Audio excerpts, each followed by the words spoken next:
बासिया भील की धरती को और हमारे पुरखों को नमन करते हुए यहाँ पे उपस्थित सभी हमारे भील प्रदेश के आरक्षण को बचाने आए हुए लोग, हमारे मेहमान, सभी को जोहार करते हुए मैं अपनी बातों को शुरू करती हूँ।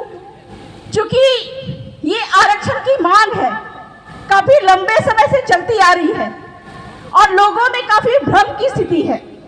लेकिन एक कहा जाए, संविधान के रक्षक होने के कारण, संविधान के जानकार होने के कारण हम सीधे सीधे ये कहते हैं कि हमको आरक्षण चाहिए, वो कानून और संविधान के तहत यानी कि 5वीं अनुसूची के तहत मिलना चाहिए। और 5 जनवरी 2011 का जो जजमेंट आया नंदाबाई भील का, उस जजमेंट का भी आज जन्म दिवस है। तो मैं आप सभी धरती के मूल बीज भीलों को बहुत बहुत जोहार करते हुए कहना चाहूंगी कि आज के दिन सुप्रीम कोर्ट ने ये बात कही थी कि 8% जो आदिवासी है, भील समुदाय है, वो इस देश का असली मालिक है। और असली मालिक होने के कारण जल, जंगल, जमीन, खनिज और आरक्षण पे इसका पहला अधिकार है। और ये भ्रम जो हमारे बीच में है कि आरक्षण हमको भीख में मिली हुई है, आरक्षण हमको भीख में नहीं मिली हुई है। हमारे पुरखों ने लड़के हमको जो भील प्रदेश दिलवाया है, इसकी वजह से हमको आरक्षण मिला है। और जिसका जितना जमीन, बाप दादा की जिसकी जितनी जमीन, उतना प्रतिशत आरक्षण उसको यहाँ पे मिलना चाहिए। तो मैं ये कहना चाहूंगी कि अगर पूरा भील प्रदेश आपका है तो पूरा का पूरा आरक्षण पे आपका अधिकार है, बिल्कुल पूरा अधिकार है। ये बात मैं नहीं कह रही हूँ, ये बात सुप्रीम कोर्ट कह रहा है।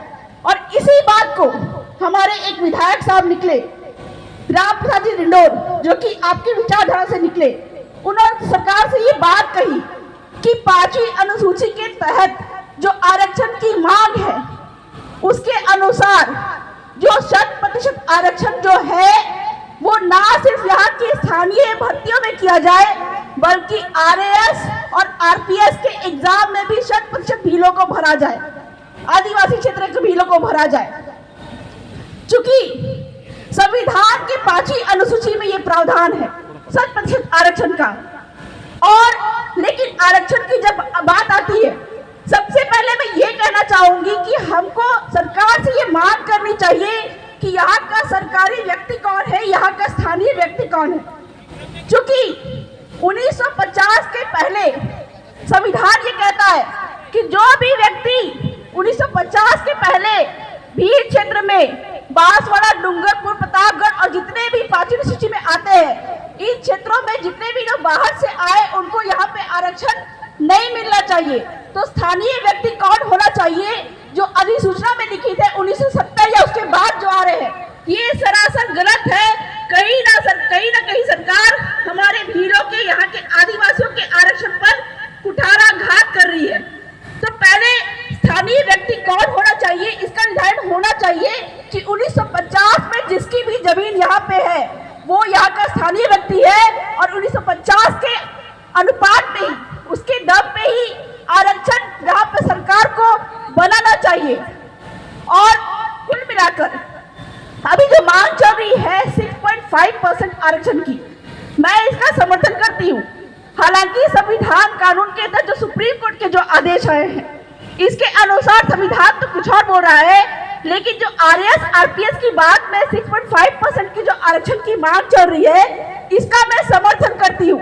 लेकिन कहीं ना कहीं जो भी TSP क्षेत्र है, TSP क्षेत्र में कथित तौर पर एक विरोधाभास ये भी है कि यहाँ पे भील का जो सरनेम है, कहीं ना कहीं वे लोग मीणा लगा के बैठे हुए हैं। तो आज इस मंच के माध्यम से सरकार को मैं ये कहना चाहूंगी कि टेरिटोरियल आधार पे मीणा क्षेत्र को भी 5वीं सूची का दर्जा दिया जाना चाहिए, ताकि मीणा जो है वो अपने दौसा, जयपुर और संबंधित क्षेत्र में आरक्षण का लाभ उठाए। और हमारे क्षेत्र के जो भील आदिवासी हैं, जो कि गलती से मीणा लगा के बैठे हैं, इनके सारे सर्टिफिकेट में मीणा से हटा के भील किया जाए। क्योंकि कहीं ना कहीं गलतफहमी में हमारे लोग मांग कर रहे हैं कि मीणा जनजाति को आदिवासी से हटाया जाए। लोग ये मांग कर रहे हैं, जो कि मांग गलत है। मैंने सबसे पहली बात कही कि हमारे बांसवाड़ा, डूंगरपुर, प्रतापगढ़ और जितने भी पांचवी सूची में आ रहे क्षेत्र हैं, यहाँ पे सिर्फ और सिर्फ भीड़ से कुछ हो सकते हैं कि मीणा होंगे, लेकिन अगर हम एसटी से उनको हटाने की मांग करते हैं तो हमारे आदिवासी, भीड़ आदिवासी जो कि मीणा लगा के बैठे हुए हैं, उनके आरक्षण का क्या होगा, उनके जल जंगल जमीन का क्या होगा अगर वो एसटी से निकाल दिए जाए।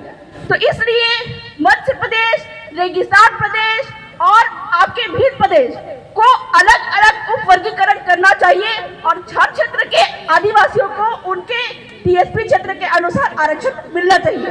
तो मैं अन्य वक्ता हमारे बहुत सारे हैं, इनका सम्मान करते हुए अपनी बातों को यही विराम करती हूँ। जय जवान।